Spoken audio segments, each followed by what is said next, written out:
नमस्कार, मी लता वसंतराव बावणे, छत्रपती संभाजीनगर। माझ्या कवितेचा शीर्षक आहे एकतेची मूठ। भारत देशाच्या इतिहासाचे साऱ्या जगाने कौतुक केले। भारतभूमीचे रक्षण करण्या अमृत महोत्सवी वर्ष साजरे झाले। शेतीप्रधान देशाचे अनेक संस्कृतीचा ठेवा जोपासला। वीर जवानांच्या बलिदानाने सोनेरी अक्षरात इतिहास लिहिला। खेडेगावातील कुटुंबातून वीर पुरुषांनी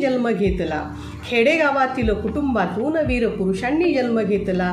दऱ्या डोंगर कपाऱ्यातून भारतभूमीचा जन्म झाला। लोकशाही प्रधान देशात तिरंगा तीन रंगात स्वातंत्र्य समता